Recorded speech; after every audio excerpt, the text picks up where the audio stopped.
Hey everybody, it's Brett, your thankful carnivore, with my awesome, beautiful wife, Carnivore Art Life. Her name's really Danielle. Yep, it's Sunday. It's time for another episode of Ask Danielle. Someone noticed, my dear, this is question one, by the way, for those of you keeping score at home. Someone noticed that we have a new air fryer. What can you tell folks about our new air fryer? It's bigger than the old one. I can fit 7-8 pieces of bacon in there and cook them in 7 to 8 minutes. Super happy with it. The brand name is OMORC. I have no idea how to say that, but we got it on Amazon as a replacement for the Kosori, which is a long story, but for most people the Kosori will be fine. For heavy-duty bacon eaters like ourselves, it apparently couldn't quite hold up, but the company made good on it and refunded our money.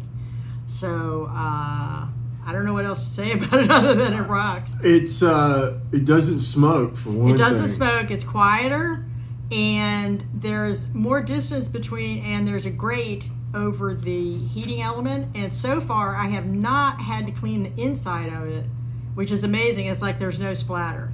And I don't know if that's because the basket is deeper, but yeah, it's pretty awesome. It's been amazing that it hasn't smoked a single time with anything that's been prepared in it.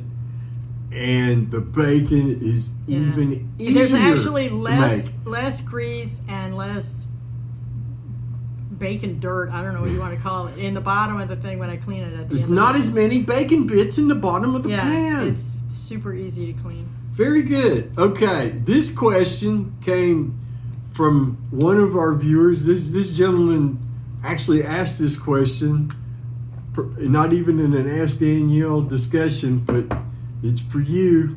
Okay. His name's John. John wants to know, he says, this is the setup for Ask Danielle. What are some of the ways you describe living with the new carnivore Brett versus the angry, depressed psycho Brett? And then he adds, is that question loaded enough? Yeah, that is kind of a loaded question. Well, it's actually taken probably all this time of him being carnivore for me to adjust to his different behavior. There really isn't the walking on eggshells and stuff like that. And plus, we were able to talk about things. We get along so much better and have nice discussions. And as he sometimes reminds me, I'm not still crazy. Because, when you behave a certain way and you react a certain way, you make habits after, 22 years.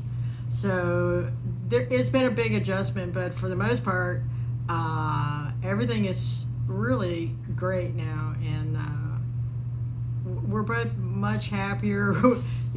We both just feel more logical. We can go today we went to the hardware store together, and we had some home repairs, and we were able to have a normal discussion. Saved us some money. And decided to alter our course of action accordingly, and it was really great. In the past, that never would have happened. First of all, I would have been in the store by myself, and I just would have had to decide what I was going to do based on whatever brain fog decision I was making at the time. So it's been a really great journey. I mean, it's not like we aren't still human and we have failings, and sometimes we get angry or we make mistakes and stuff like that, but everything is just so much easier to deal with. And the big thing I noticed is you get over stuff way faster. Things don't, I mean, I know everybody's like this, even people who were not crazy or whatever. You might get mad at something and then it festers, and you may say something, you may not, but you hold grudges. And I mean, that's an old joke about married couples, that you bring up stuff that happened, tiny things that happened weeks or months or even years earlier. Not us. Yeah, not now. Yeah, that doesn't really happen.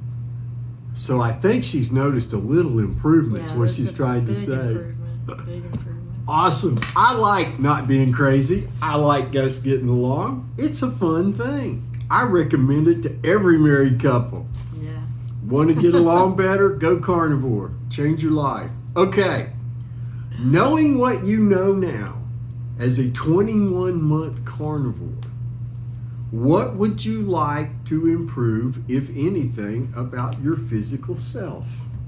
Well, this is a weird thing because I work at a very physically demanding job, but a lot of it does involve standing around and using mostly upper body strength. So I think my legs are kind of weak. Now, compared to maybe an average person, maybe I'm not weak, especially for my age, but I want to improve that, and I really hate going to the gym.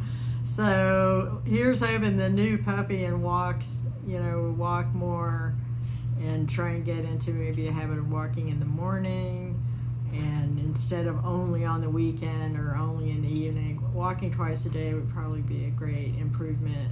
And because I think that that's partly what's preventing me from having any kind of weight change, because honestly, even changing what I eat doesn't seem to make any difference. I'm like at this plateau where I think I need to exercise and to use up some of that stored. Yeah, he's always bugging me about exercise. Of course, he goes to the gym and does all this stuff, but I hate the gym. I really dislike it. She only likes going to the gym to take videos of me because she knows I appreciate it so much, I think. Yeah, I don't like working out on a machine. It's very boring.